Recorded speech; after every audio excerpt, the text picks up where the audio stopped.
السلام علیکم، میں ذکی خان ہوں۔ آج ہم بات کرتے ہیں الحمدللہ کے لیے اہم قوانین حفظ کرنا مقدس قرآن۔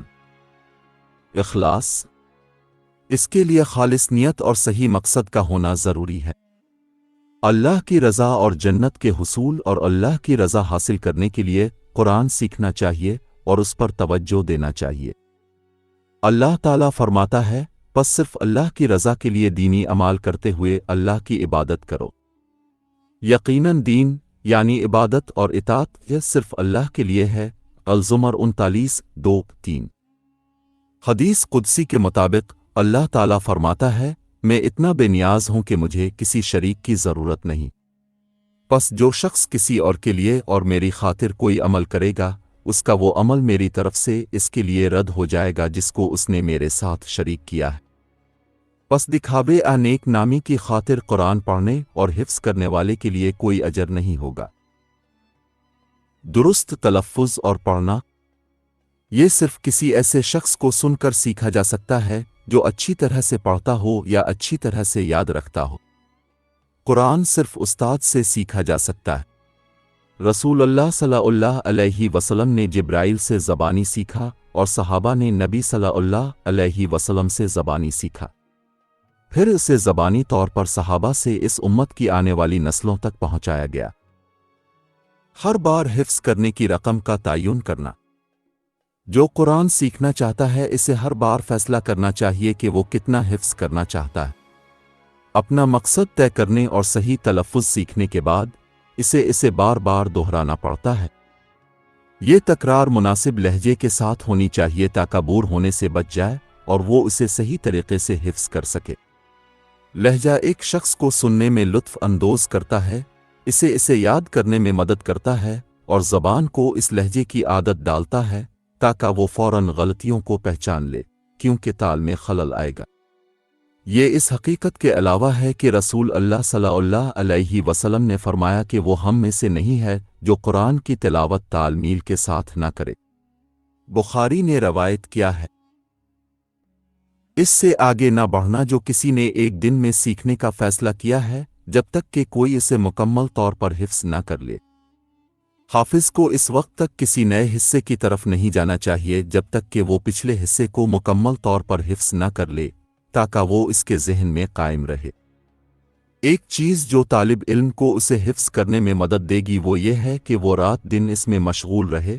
جس نماز میں قرآن مجید کی تلاوت خاموشی سے کی جائے اور اگر وہ دوسروں کی امامت کر رہا ہو تو اسے بلند آواز سے پڑھے، وہ اسے اپنی نفل نمازوں کے دوران اور جماعت نماز کے انتظار میں بھی پڑھ سکتا ہے۔ اس طرح اس کے لیے قرآن حفظ کرنا آسان ہو جائے گا۔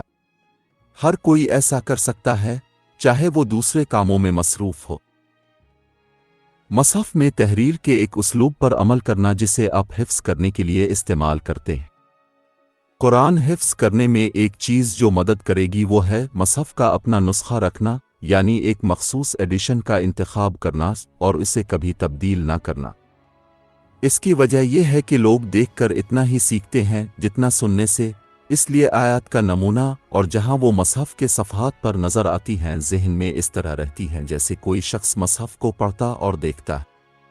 پس اگر کوئی شخص مصحف کو بدل دے جس سے وہ سیکھ رہا ہے یا وہ مختلف مصحف سے سیکھے جہاں آیات کے متعلقہ مقامات مختلف ہوں تو وہ الجھن میں پڑ جائے گا اور اس کے لیے حفظ کرنا مشکل ہو جائے گا۔ تفہیم حفظ کی کلید ہے۔ ایک چیز جو حفظ کرنے میں سب سے بڑی مدد کرتی ہے وہ آیات کو سمجھنا اور سیکھنا ہے کہ وہ ایک دوسرے سے کیسے جڑے ہوئے ہیں۔ اس کا مطلب یہ ہے کہ حافظ کو بعض آیات اور سورتوں کی تفسیر پڑھنی ہے جو وہ حفظ کر رہا ہے اور پڑھتے وقت اسے اپنے ذہن پر توجہ مرکوز کرنی ہوگی۔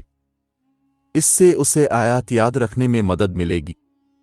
لیکن جب وہ آیات کو یاد کر رہا ہو تو اسے سمجھ پر بھروسہ کرنا چاہیے۔ اسے کیا کرنا ہے؟ تکرار پر بھروسہ کرنا ہے تاکہ اسے حفظ کرنا آسان ہو جائے۔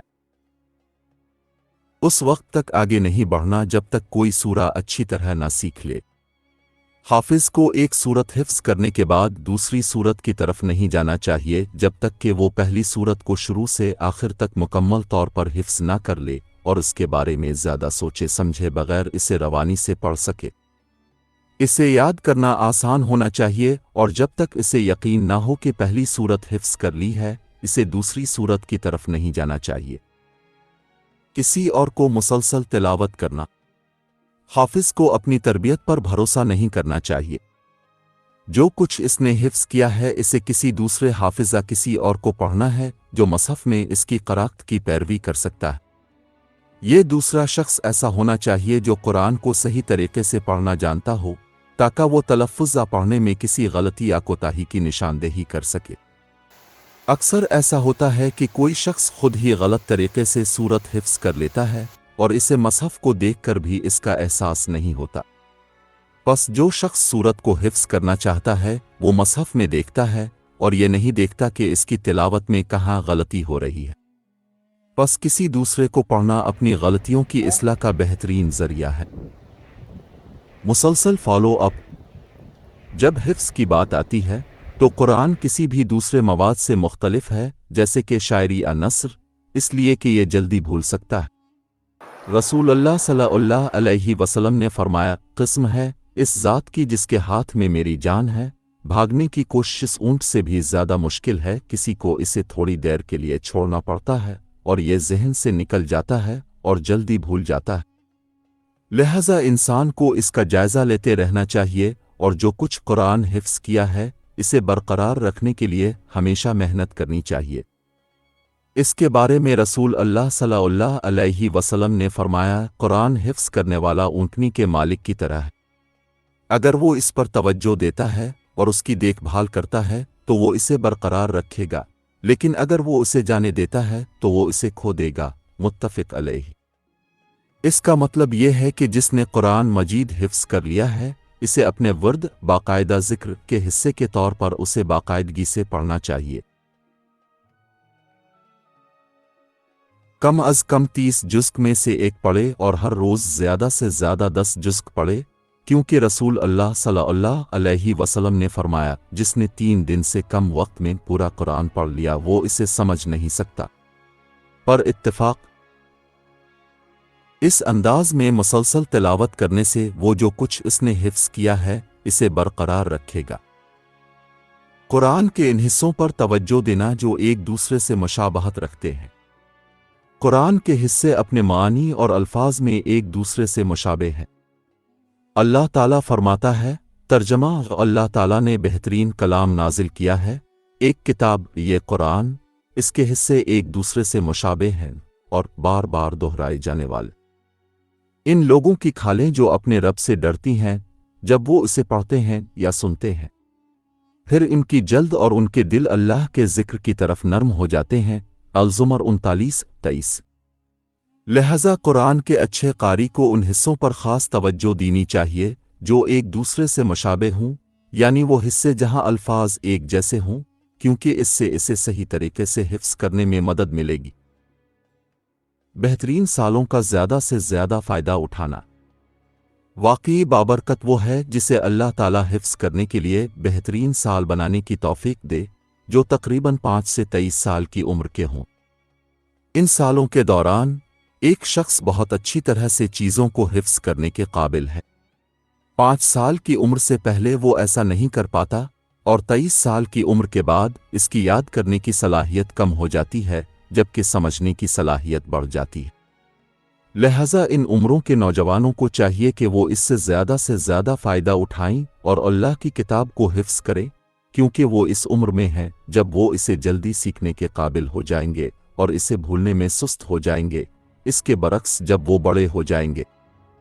اس نے سچ کہا جس نے کہا تھا کہ جوان ہونے پر دل سے سیکھنا پتھر پر کچھ کندہ کرنے کے مترادف ہے، بوڑھے ہونے پر کچھ سیکھنا پانی پر کچھ کندہ کرنے کے مترادف ہے۔ اللہ کی کتاب کے تئیں ہمارا فرض ہے کہ ہم اسے صحیح طریقے سے حفظ کریں، اس کی رہنمائی کو قبول کریں اور اس پر عمل کریں، اور اسے اپنی زندگی کا آئین، اپنے دلوں کا نور، اپنی روحوں کا سکون بنائیں۔